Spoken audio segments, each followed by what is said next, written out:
guess it's also interesting to imagine, could that have been that small room, given how the squalid nature of a room like that, but also to think that for these people, this could have been their own, maybe their own and only private space sometimes where they lived. Exactly. And it's possible we're even sentimentalising it. Maybe they weren't even related. For me, I very much saw this as a parent-child setup, and that's how it was written up.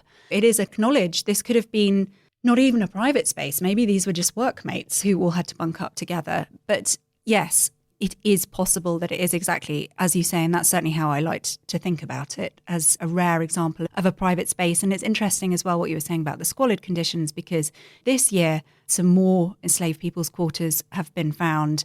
And when you talk about squalid, there are rats that have been found there and a mouse that were killed when Vesuvius erupted. But obviously there were vermin, potentially not very pleasant places to live either. And that's one of the most recent discoveries from Pompeii, isn't it? I think I saw it in the news literally a couple of weeks ago. Yes, this exactly. particular room. What do we know about this room? What artefacts were discovered in that room? Again, incredibly sparse. These storage jars with rodents and a bed. There's not masses of material, but I think even the scarcity of material is quite telling.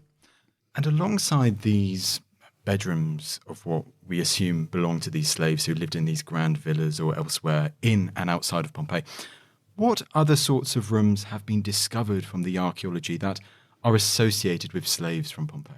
So there are all sorts of interesting aspects of life. For instance, Julia Felix is a character in my novels, and she ran a sort of huge leisure complex, essentially, with a complex and also apartments and shop space and bar space that she rented out.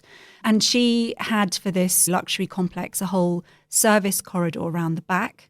You physically see the spaces where people who were enslaved both were part of, because they, in the Roman term familia, it included people who were enslaved. So you see people who are both part of the world of the family and yet apart from it as well, stuck in the service corridor in the back. And the villa, I think it's in Oplontis, but certainly one of the grand villas in Campania, not in Pompeii, you can see the difference in physical design in different parts of the house. So you have this very sort of stark geometric black and white painting for the service areas, as opposed to the sort of incredible frescoes of mythological scenes that we're used to elsewhere. So you can visually see the differences of what people would have looked at. So it's parts of the villa that were to be seen by guests and other parts of the villa that weren't to be seen that you say are from those people who are keeping the house running. Yes, exactly. They have a separate, they're both, it's this sense of separation and yet integration at the same time. And for me, obviously the visual is very interesting and important when you're world building.